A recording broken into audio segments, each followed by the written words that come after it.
to chair this session, and I'm going to do a very short introduction and then introduce you to our speakers. So for many people, the mention of political art or the idea that art and feminism can have anything in common is strange. Art and activism are two human activities that seemingly don't belong together. And yet, both creativity and activism are about exploring new solutions for human problems. Both the artist and the activist work comment on the world and follow a vision in order to bring to life new ideas in the shape of new plays, new songs, new painting, or new poems, and more.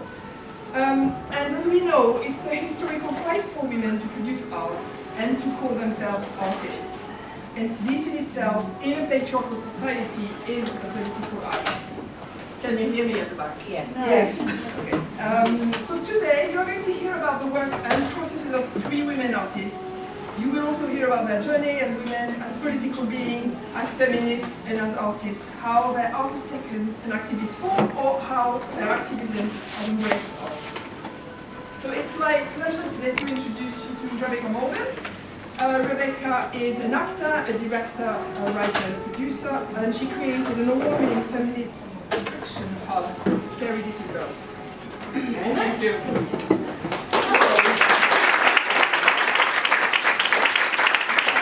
It's very kind. I'm going to set myself a timer. It's quite hard to hold. It's our 20-year anniversary of Scary Little Girls. And I know. I had her very young. So it's quite a lot to pull down, and we're often criticised for not having one style, because we try to throw the lift down as directions, and the unifying thing we have is feminism rather than a particular style or product. So it's been quite hard to hone that down to it. So I'm timing myself so that I don't cycle not, spiral upwards. And I'm going to lace some of my talking with singing to you, because I thought it would be a cop-out when I first thought of it. But now I sort of feel like actually it sort of explains what sort of I'm using it to. I've used it as examples of sort of how we work. I am a passionate believer in the power of stories to change people's perceptions and experiences, and I have been very regularly seen as quite soft-served in the feminist movement, particularly when I was a very grassroots activist. I did a lot of working through student, I was trying to save the free education. That didn't work. I'm like a jinx. Everything I'm going to tell you is like, I've done the rights, non-violence against women, and that's all got worse, blah, blah, blah. But anyway, and I did used to run Reclaim the Night marches and all those kind of things.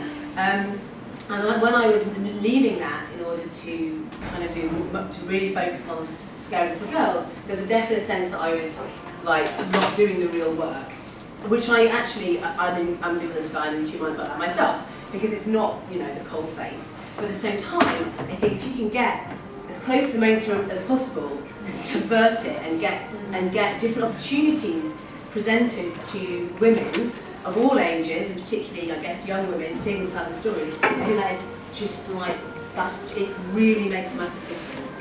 So I'm going to start with a story about being little myself. My mum was amazing. She was a Greenham woman, so she was already, without the internet thing, she was already hearing all this amazing stuff at the camp. And so when she would then come home, and I was 4 or 5, and reading me like Snow White or Sleeping Beauty, she'd be like, these are crap, aren't they? They're not really naff heroin for you. Turns out she was pretty, and then she went to sleep. Fantastic. So she would like source all these fantastic stories, and from libraries, and the book. You used to actually get brochures, didn't you, with kids' books and things. So I grew up with all these alternative heroines, really active heroines, and that was brilliant. And I can also remember I was actually home educated from being about 6 and a half. That's another story for another time. I'm not really bad, it's just my mum was interesting and took interesting decisions. It was lovely. But I have fond memories of being in school as well for the first little bit when I was young and I was there. And one of the things I really remember is that Star Wars was on telly the first year I was at. So everyone in my playground from about halfway through my school experience, which is like a year and a half when I'm small. But they were suddenly, they'd gone from like, you couldn't really play, like the boys and girls didn't really play together. And if you were there were quite often a lot of acting out films and playing that in the playground. And quite often girls would occasionally be roped in to be rescued from a bush or something. And obviously a lot of the girls were like, no thanks. But some of the girls were like, yeah, anyway, it's fine, whatever. And then the Star Wars came out, and all of a sudden, there was this demand for all the girls like me who were bossy and bolshy and wouldn't play and like stuff like that, or wouldn't be rescued from bushes, were suddenly in demand. And what all things that boys had been irritated and sort of slightly bullying about were suddenly, it's Princess Leia, isn't it? You can't be rescued from a bush. You've got to say things like, someone get this walking carpet out of my way, and aren't you a little bit short for a stormtrooper? Come in a place. So for like this like window of time, suddenly they were like, where are all the really bolshy, difficult women? Because they're really important in this story. And suddenly there's this real integration. I just thought, it's always just taken as an example of there is clearly powerful messages in giving permission in stories, in the same way that there is, if you exclude women and girls, you exclude them from stories. They don't know they've gotten permission, or it takes them longer to work out all their different opportunities, and it confirms things that boys shouldn't get away with thinking, like that they're the leaders of all the stories and all the action and all the fun stuff. So I had a really great time at uni, and we were still one of the only unis. The uni I went to is one of the only ones that still got women's office and stuff like that. So I really liked it. Then I went to a really conventional, high-end drama school, and had this horrendous, what now you'd say was like Me Too sort of style bullying. It was horrific 3 years, really awful.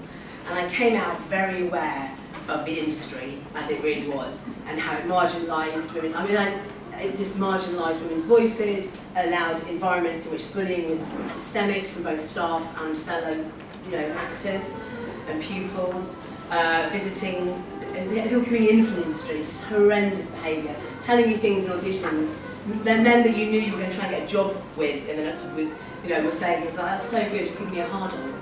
Just really just crappy, shitty behaviour. So I definitely knew I wanted to create a company quite quickly at drama school, try and create lateral environments, and also just, I knew that I had so many brilliant actors who were women not getting any work. And then the few boys getting loads of work, there was a massive disparity. I mean, even just getting into drama school, as an example, it was like, so I think there's about 1,000 girls a year apply. They took 3 or 4 per year, and about 200 boys would apply, and they would take about 20 boys. So the disparity in the gifts, how talented you had to be a girl to get into it, it was just, and the men had to be okay. So I was like, apart from anything else, it'll be a better story if it's for the women, because they're going to be more talented.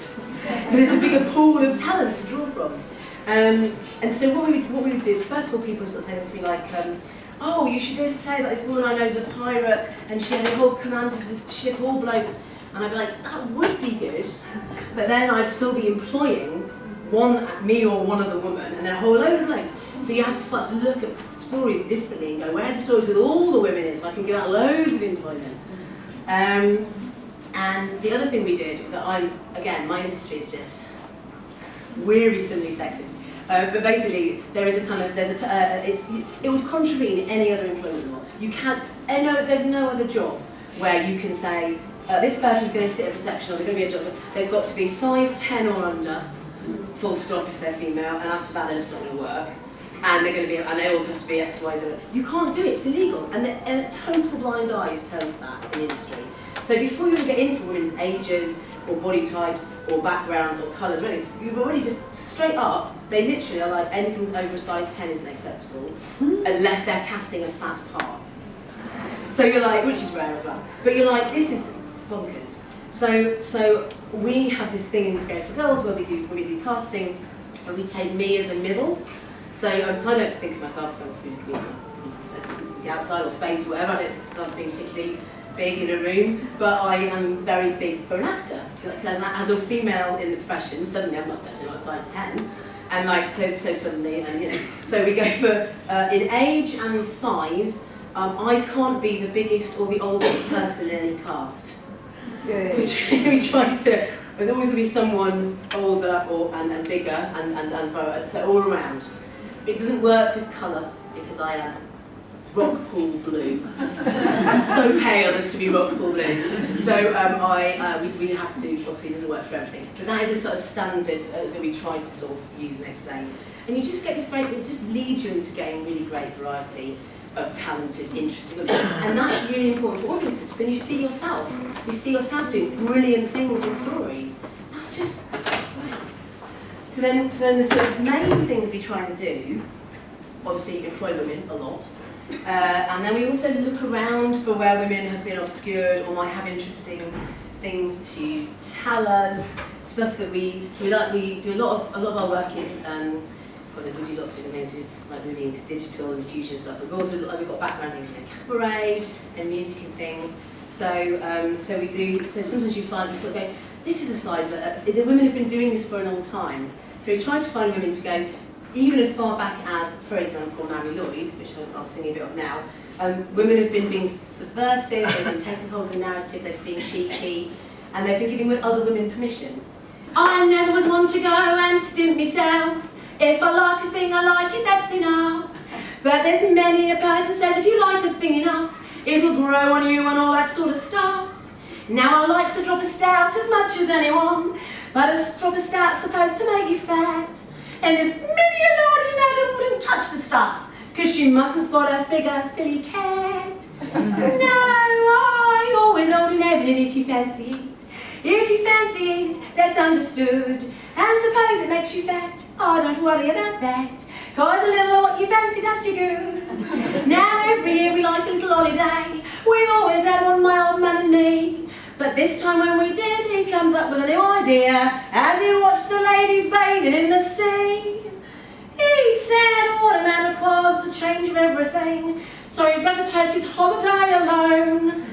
So I said, all right, my dear, if you're feeling slightly queer, and you'd like a little room out on your own, well, I always own an evidence if you fancy it.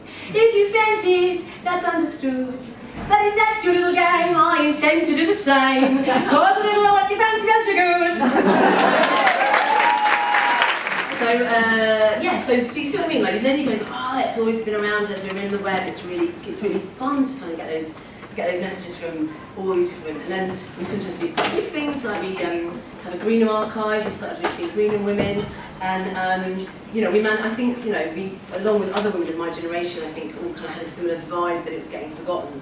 Perhaps my mother's died, and I knew the stories were getting lost. But I think we are a big part of why suddenly the words Greenham are being knocked around again. And we did an event last year. We were on Women's Hour twice. We were in the big broadsheets. Judy Bindle wrote an article, bless her, about it, even though she's quite disparaging about it in a way. She was very nice about us reviving it. So when I asked her if she was going to come to the walk we were doing, the whole, she was like, bloody hell, then the first time I'm not saying that about again now. You can do what you like, Judy, to be honest. Anything's good for me. So some stuff is kind of national and big. Some stuff is very, very organic and part of our community in Cornwall. We're literally about to go and do some work around with mothers and daughters in a tiny village in Cornwall that's had a spate of teenage girl suicides during lockdown. Really horrible social peer contagion stuff, I think, a bit horrible. So, and that's such a difficult age, and you're forced to spend time together like that when you're just programmed by all the hormones for getting out of the house.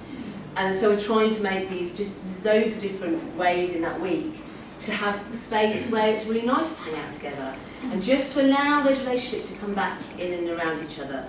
So I sort of really believe on that in that organic and community level of art being really, but only if it's good, not if it's instead of social care. And at the moment there's this massive move in the arts to replace social care with art, which allows no artists to get good at art, so we're just taking out bad art, what's the point of that? And also, we really aren't social workers, like that's not a good idea for us or the people in the community, so that's a bit of a thing to watch out for, I would say. So I'm going to try this again, see how it goes, where I'm going to sing you a song that I wrote that is like an example of how we play around with stories. So this is a song, so I was sort of saying to you that I like to look for for the better version of anything that's about women. This is the kind of stuff we commission women to do, and this is what I did myself. But this kind of thing we get people to rewrite stories and create songs or even whole plays, whatever, that take like a stereotyped version of a woman and reinvent it in some way.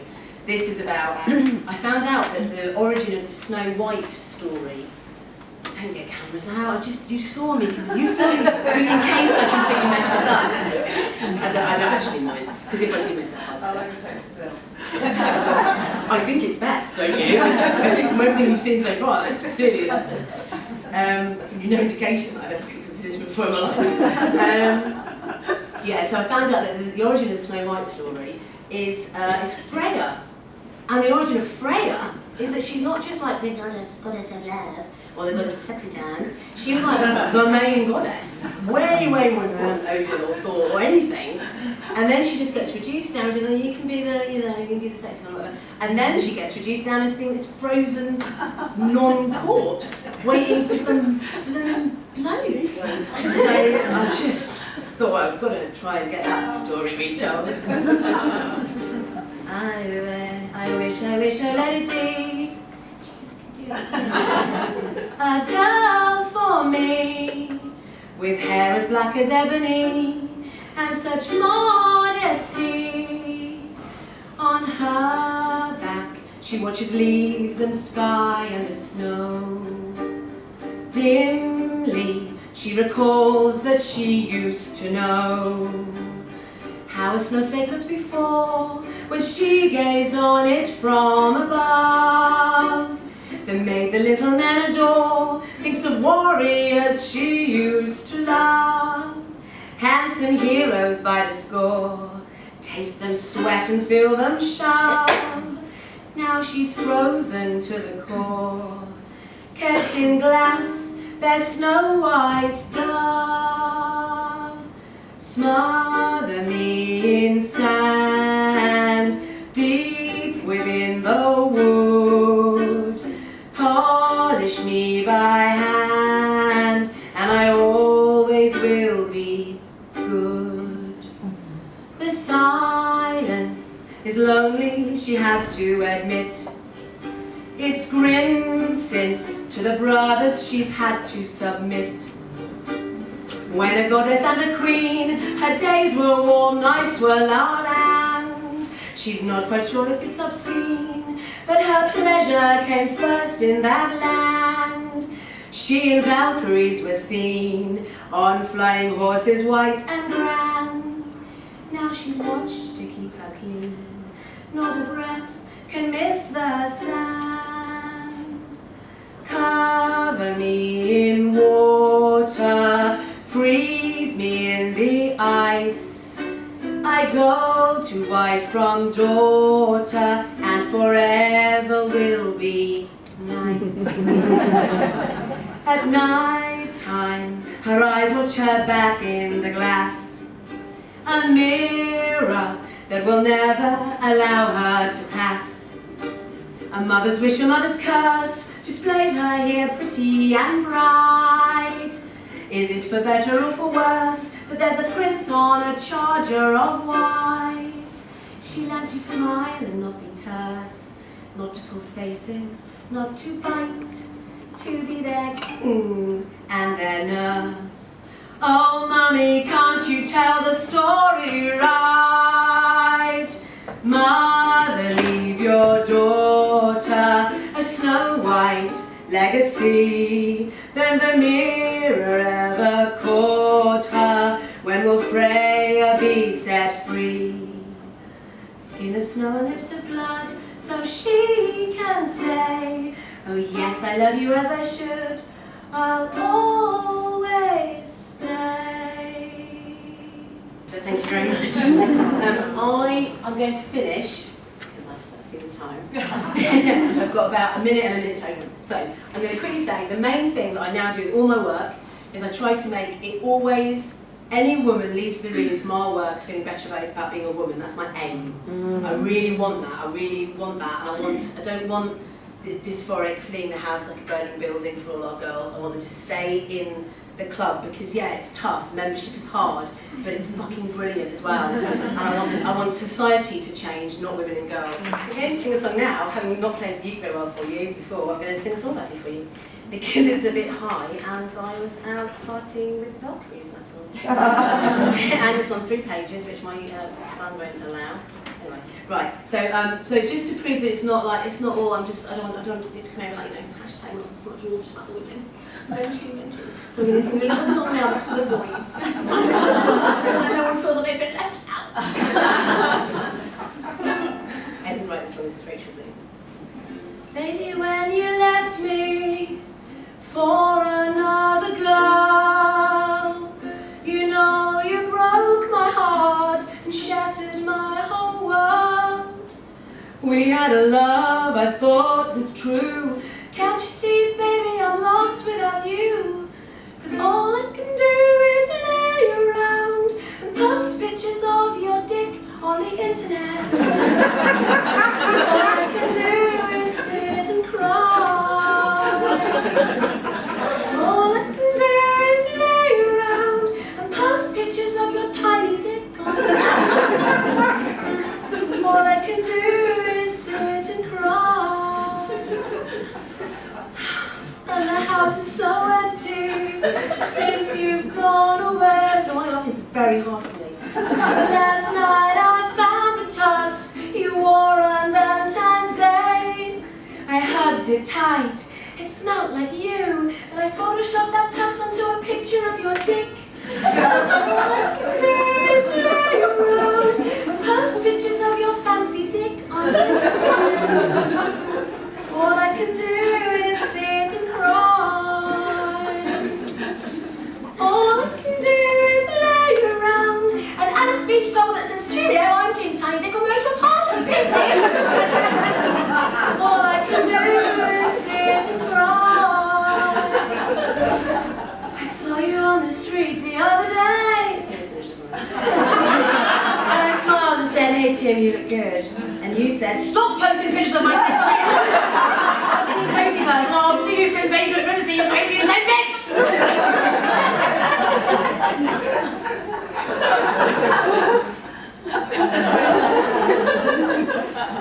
All I can do is lay around and post pictures of your dick around the neighborhood like it's a lost puppy. All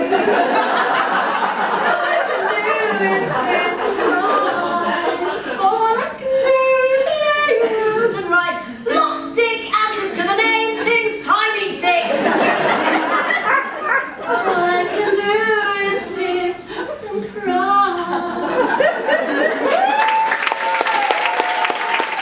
Our next speaker is Jimini Hignett, and she sees art as a tool of radical change for a better world. Her work deals with issues relating to inequalities, class, race, and gender. She's the author of 5 books, including How to Go on Making Art When Everything is All Fucked Up. I'd really like to read soon. Her recent work on the topic of prostitution has made her a target for the wrath of the pro-sex work lobby, who staged demonstration against outside the exhibition in Amsterdam. And I'm going to read it to you. A recent book, I'm just going to do bits of my work because I think that's the best way to explain what I do. Yeah. It's sections of it, it's not the whole thing, and here we go. Number 33, snow globe containing a woman seated in her red-lit window, sold in a cellophane box along with the text. The biggest and best known red light district is in Amsterdam, in the oldest part of the city centre. There are lots of alleys and about 300 small one-room cabins. In these cabins, prostitutes are offering their services. The prostitutes seduce passers-by from behind a window or glass door, usually decorated by red lights. Number 2, fridge magnet, which uses a classic Dutch symbol, the windmill, and references the famous Moulin Rouge in Paris, thus situating Amsterdam's red light district in a bohemian tradition in the genre of Toulouse-Lautrec et al. Number 13, This sex shop fridge magnet is decorated with coloured tulips growing outside. Tulips are a main tourist attraction in the Netherlands and provide significant revenue, as does the prostitution industry.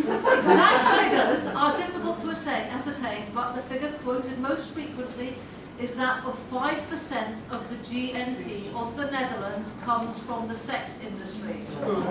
This includes related income such as sex tourist use of taxi services and hotels. This is a greater amount than the profits generated by the drug trade and is superseded only by arms industry revenue. Number 106. A lapel pin framed by her open window. The woman on this enamelled lapel pin is very jolly. She's laughing and tossing her hair, apparently untroubled by stigma, coercion, or violent or abusive customers. It's an unusually upmarket clothing accessory. This lapel pin could serve as a discreet reminder of that night out bonding with the men from work. Number 128. T-shirt with pictogram of two males holding a female in place while they penetrate her orally and anally.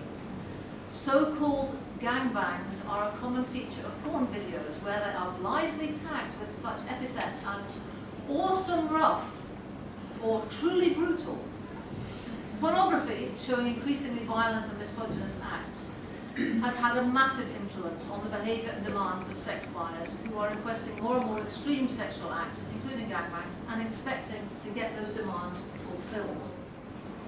Adult T-shirt, number 118, showing the silhouette of an emaciated pole dancer and the text, Amsterdam supports single mothers.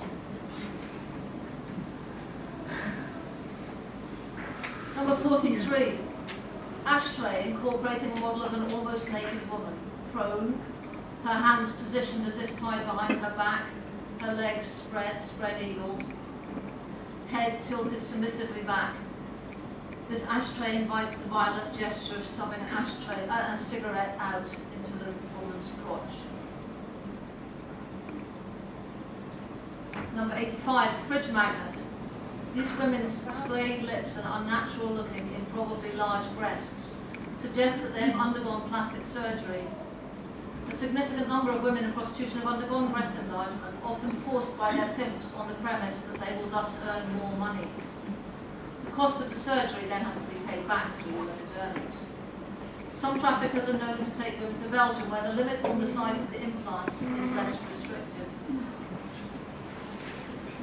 Number 74. Fridge magnet.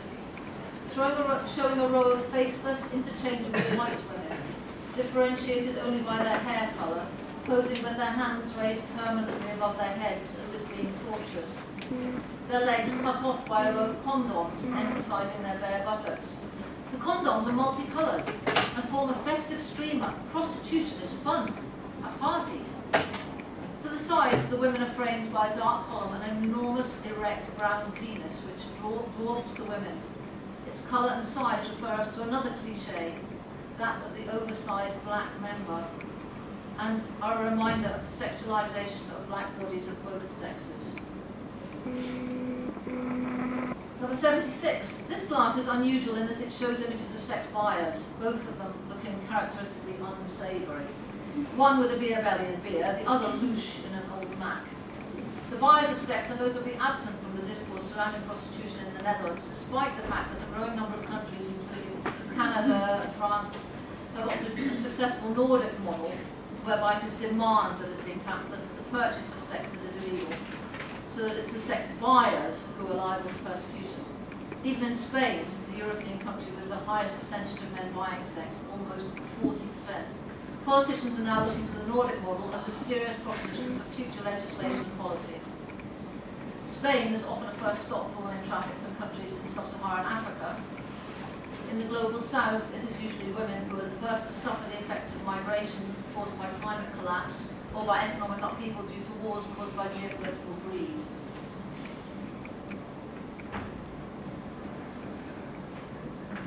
One last one. Number 184. I have a very large collection of these items. reclining porcelain woman whose oversized breasts are designed as salt and pepper shakers. She wears surprisingly sensible looking black shoes and underpants with the 3 X's of the city of Amsterdam on them. Her arms are folded behind her head and her face has an extremely passive expression. Passive describes precisely Dutch society's response toward the abuses taking place in the red light district. A passivity which is in part responsible for the continuation of current disastrous prostitution legislation, which puts the interests of the sex industry first. The argument that legislation will never fully eradicate prostitution is not to the point.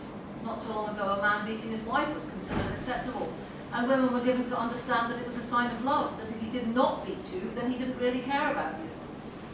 This general acceptance of domestic violence made it incredibly hard for victims to seek assistance, or even to acknowledge to themselves that what was happening to them was wrong.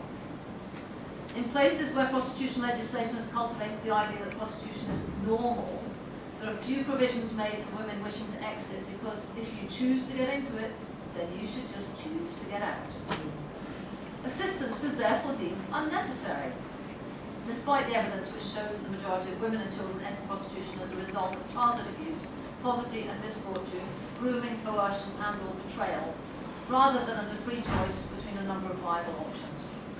The evidence also makes it clear that prostitution is inherently violent and damaging to those in it, and that getting out of it is much harder than getting into it.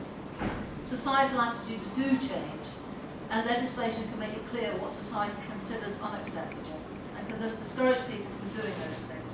The Nordic model works in this way, making it clear that buying people for sex is wrong, and putting sanctions in place to discourage people from doing it. How long have I got? 3 or 4 minutes. Okay. So that was this book, which is the collection of innocuous objects, a small collection of innocuous objects, which was part of an exhibition that I had made in Amsterdam, which showed almost 20 different of the prostitution monologues, of which that was just a section of one, where I use people who are clearly, in terms of sex or race, different to the person who is the protagonist of the story. It's a way of backfooting the audience and making them think, why do we consider it so normal when it happens to a young woman from Sierra Leone and not to a young white guy English-speaking in Amsterdam? The exhibition was called Nr.1 Tourist Attraction, which is, of course, in reality the red light district. And that's the exhibition which was demonstrated outside by the pro-sex lobby, the sex positive, and demonstrating that the exhibition should be closed down, that my subsidies should be stopped, etc., etc. I mean, I started doing work about the issue of prostitution because I've lived in the Netherlands for 35 years, and it's the attitude of people there is so embedded, the idea that it is normal. They just assume, or they want to assume, they want to be able to do this, and they want to assume that everything is all right, that there is no problem, that these women are paying taxes, that they are therefore also looked after, and everything is well organised. And in fact, one of the things that's in this book, which is another book called Mulher Saka, based around the idea of homo saka, a disposable person who counts for nothing, which includes a lot of stories of women who've been trafficked and escaped from forced prostitution in the Netherlands, who I met when doing volunteer work at a hostel for women who'd escaped that. I worked with a woman who was like the chief prosecutor against the traffickers, and she wrote for me a proposition for a change in Dutch legislation. Now, she's an abolitionist as well. She thinks prostitution should be finished with. But she wrote the proposition based on the idea that, okay, it's a normal job. So what do we need to do to make it a normal job? And she includes things like, okay, it has to be paid by credit card, because the main problem is we don't know where the money is going.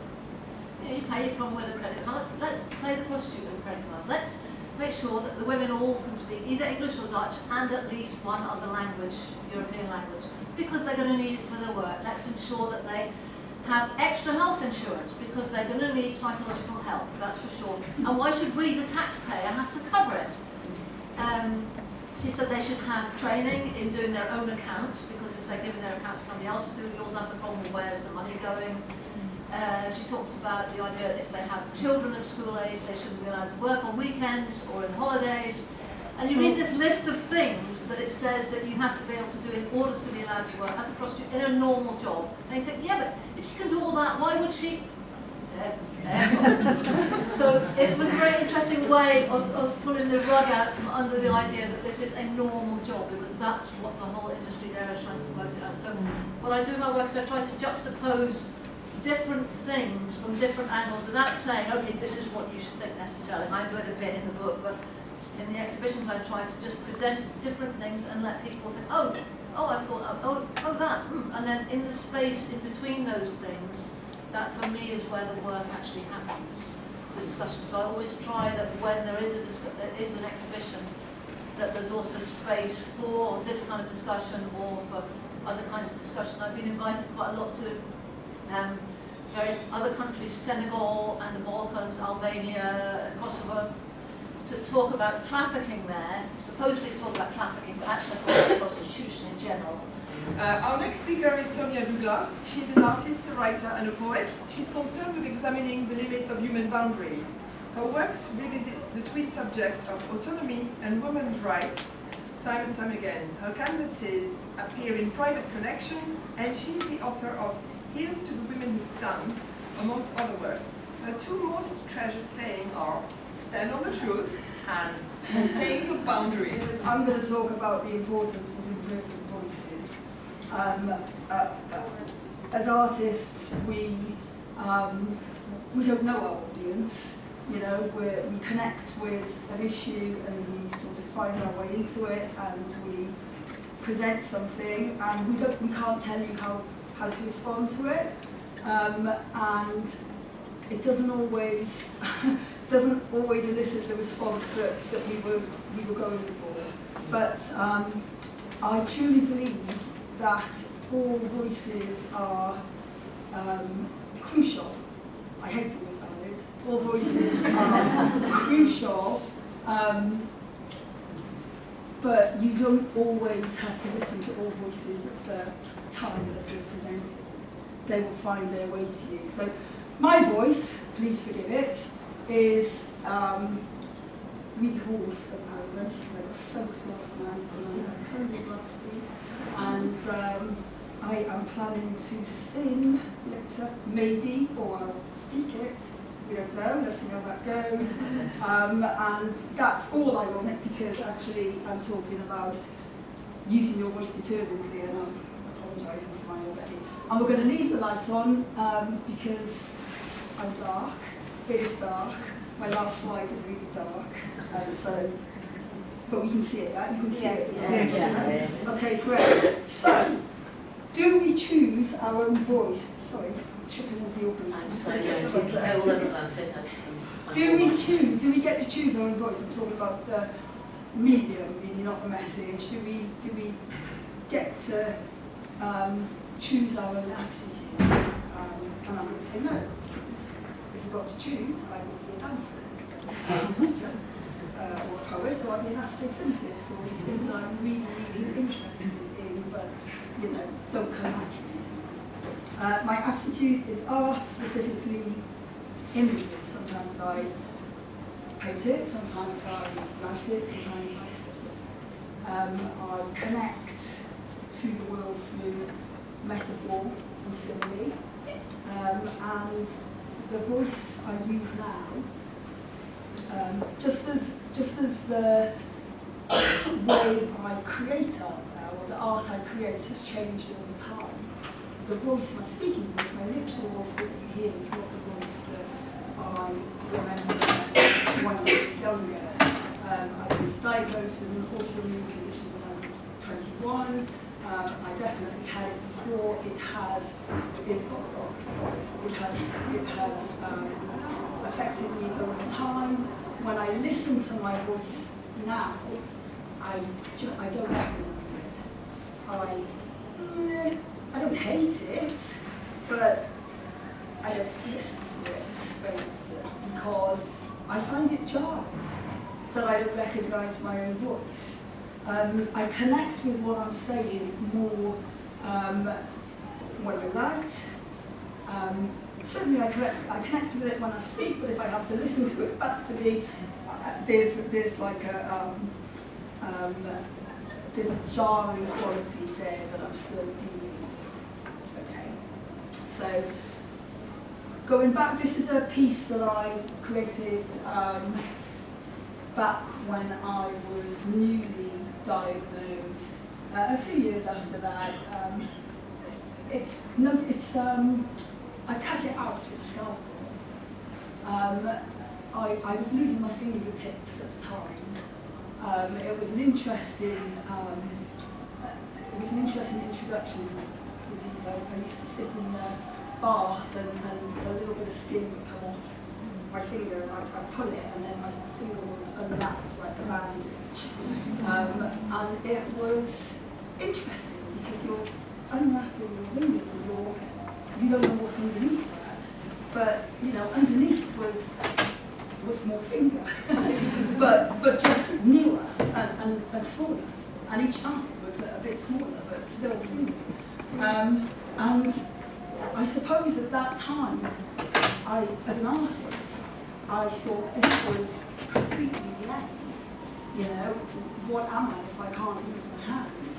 And it took me a long time, maybe until this moment actually, to be able to say, these are my hands to you, and just say it openly and be okay to say that. Because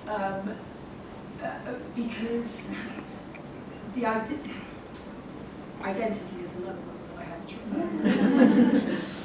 but you know, to forge your identity, you use your hands. You have to get up in the morning and wash yourself and make your own food and to just get dressed and carry bags. And you know, we're not even talking about creating art. We're just talking about the day to day. You use your hands, and you know, to have that, not take. Some people have that taken away from them, but to have that interrupted with pain, say, or extreme pain, or unwrapping, or all of these things that hands aren't supposed to do, that is that poses the question: what are you going to do about this? Mm-hmm. So I look at this, and it was a painful time, but it was the time that I made the choice, which was, do I go on? You know, do I go on as an artist, or do I just go on? And I chose to live. And I chose to embrace whatever my art was going to become at that time. And so when I look at that, I think about art, I think about aptitude, I think about joy, and I also think about my literal voice. It sounds strange to me, it looks strange to me, I have to do things in a different way, but I do it, I choose to do it, because I choose life. So I think we can go on to the next one. So yeah, I was talking there about learning how to reinterpret pain and how to use everything, the terrible things, good things, as an artist to understand and interact with things. And this also illustrates how nothing is wasted. Motherhood was a massive, massive shock to me to suddenly have another major life and death responsibility. My way of coping, not least actually because I suddenly became a single mother when my child was 3. We're living in the woods in Pembrokeshire, and just putting electricity, you know, we were just going on to mains electricity, and we had a well, and we had all, you know, we brought wood in and all of this, and I had a 3-year-old, and I was, my illness was responding to that. My illness got so much better during pregnancy, and then after birth it suddenly sort of flared up, and I was responding to that. I was a single mother, and my way of getting through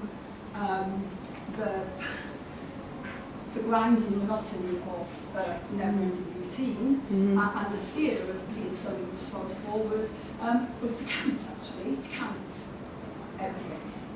Back when I was first going to hospital for then experimental infusions, long stays in hospital, my way to get through it was to actually mark down the weeks as days that I could tick off, you know, and sometimes the days as hours, and one week by the time I even marked down the minutes and the seconds, so that I could show that time was passing. And so, even though nothing seemed to change for me, I could still show that time was passing. Things were moving on. So, you know, coming downstairs with my child, I would count the steps, count, you know, how long it took to run the bath, I would count how many mouthfuls of breakfast, I would count the trees and the birds in the trees and the steps down to the gate.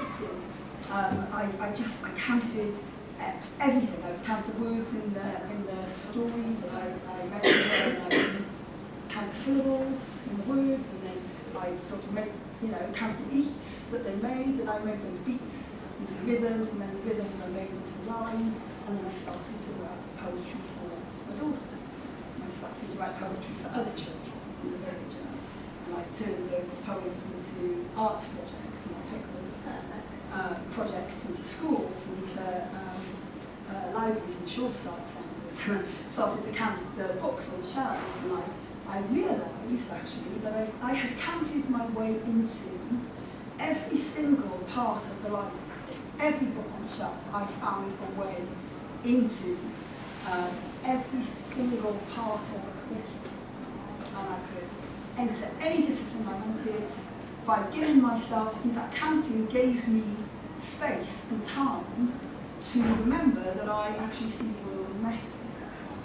And if I can see a subject, astrophysics, if I could see the metaphor between that and my art, or words, or numbers, I could actually find my way into that subject. And so I developed pedagogy that I use in schools.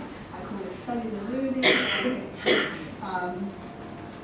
It takes your own, you know, particular interest, your own hobby, child's hobby, and through that you use that to drive their learning all the way across the curriculum. And because it's their own subject, but placed over another subject, they drive their own learning right across the curriculum. And that response then to the pain of motherhood, there were other pains, but this actually converted my art, and I do see it as activism, converted my art then into my pain into something creative. Just an example of how to use everything. So I believe that activism stems from having nowhere left to go. When you feel boxed in, you just have to become active. The word comes from. Far from changing the world, I think activism seeks to change the person first. Helpless, I must do something. And like dividing the day into hours and minutes, the change is incremental, but it's something to hold on to, even for change, so you can see time passing. And I think of that when I look at what's happening all around, and I see the mothers and the grandmothers and the students in the school going up against the vengeful, oppressive regime, you know, having nowhere left to go, knowing, you know, that voices can be lost, or can be broken, can be surrendered, but they're determined to fight on, carving their collective voice, you know, out of pain and enforced silence at great personal cost, but finding personal gain. I think of the women who cut their hair, or for every woman, every girl who uses hijab, the change is happening on a personal level, and that's the change that never goes away, really. And so I suppose I'm talking to you about moments of crisis in this, how they don't always develop on a personal stage or world stage, You know, sometimes we share them more widely, like the sort of global stuff on women's rights that we're seeing now. That change is measured incrementally, sometimes with the smallest measures. But the change is still happening, and nothing's wasted, and everything we use, and the change is unstoppable. And okay, review of my murder. So, if I hadn't been cancelled by the Wales Arts Council, I would be making this shift, which is called Review of My Murder. And it is about, so, you know, I've been intensely word phobic for not quite all of my life. We grew up with chickens. So clearly something happened when I was very young because I became intensely word phobic. And then I moved to the country and lived there for about 19 years. And in the 70s year, a raven turned up and they just terrorised my daughter and myself for about 2 years.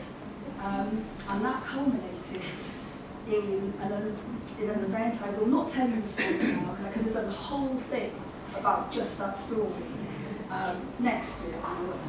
But culminated in thousands of crows coming to our garden and massing above us. And that's my mood with crows. So, I put it in because I think it's interesting that fear, like pain, can be endured. And you can build up tolerance to it. But it is an exquisite shock when you find that the threshold you've reached is a whole level that you didn't really anticipate. So, the artist's response, I'm going to read this bit now because I'm going to put speech marks around, which means that I really have to get this bit right. So, the artist's response to crisis is somehow to step outside the narrative for a time, to observe and test what might be the heart of the matter, to find a resolution.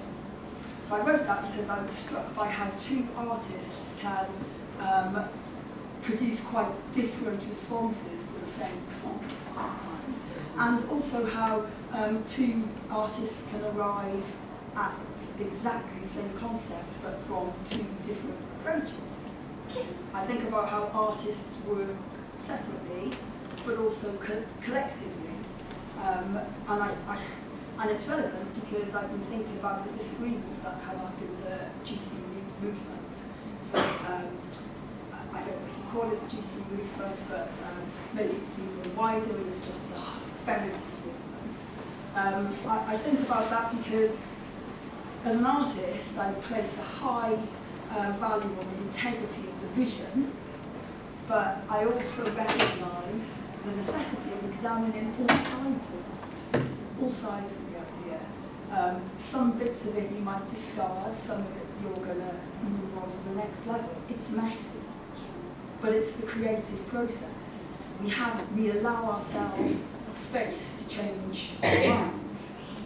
And if our central vision remains intact, we know that the pathway will have deviated many times along the way. This is important because it's the process that's important.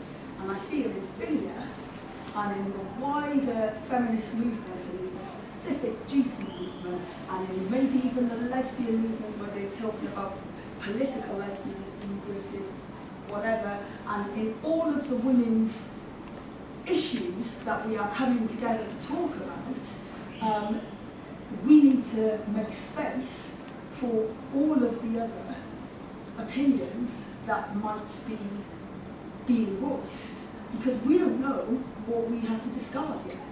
We don't know what we're building and what it's going to look like. All we do know is that it's a process and that time is passing and change is incremental, and actually it's solid if we allow that process. We recognise the validity of artistic expression and the individual eye, but for some reason we don't readily extend that understanding to our political sensibilities. We say the personal is political, forgetting that also makes the political personal. Personal as an individual voice is perfect as an individual voice, not chosen, not what you would want it to be, but just a response sometimes to life, carved out of life. You know, sometimes with a jagged edge. The political is personal, so it can, I'm going to run over. I'm going to run over, and I'm really sorry. But you get what I'm saying, okay? Let's make space for other people so that we can actually build something. This is how we stand. Okay, my last picture. Chocolate box, okay. Looks good, maybe, but it's a bit deeper. Do you know what? I'm going to scoot straight to my demonstration of an imperfect voice. It is my song. I am not part of your party. I started low. I didn't vote for political fame. I didn't lay down my cross in no ballot box. I didn't ask you to lie in my name. Okay. I am not part of your confidence, and I am not part of your modern ideal. So you can convict me or not, I will never stop standing for truth and the right and the real. I shouldn't have started so low.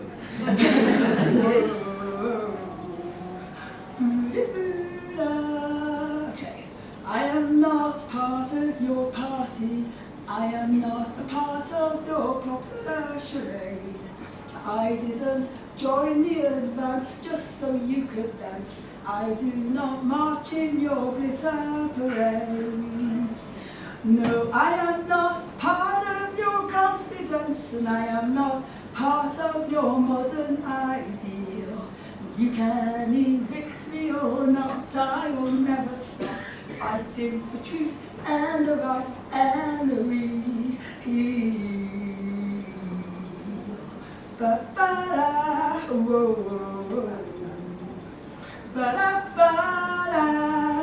But oh, do you sink me like a stone? Throw as hard as you can throw. Do you watch my ripples grow? Wait and see, I'll come flying from your hand and impact where I land. It was always meant to be. I am not part of your party. I am not a part of the price to be paid. I don't surrender my voice just to have a choice, and I don't consent to the role that you play. No, I am not a part of your confidence, and I am not part of your modern ideal. So you can believe me or not, I will never stop shouting the truth and the right and the real. Ba-ba-da, whoa, ba-da-ba-da. But oh, did you sink me like a stone? Throw as hard as you can throw. And did you watch my ripples grow? Did you see me? I came flying from your hand, and the impact where I stand, it was always meant to be. Oh, sink me like a stone, throw me as hard as you can throw. Yes, and watch my ripples grow. Do you see me? I'll come flying from your hand, and the impact where I land, I was always flying.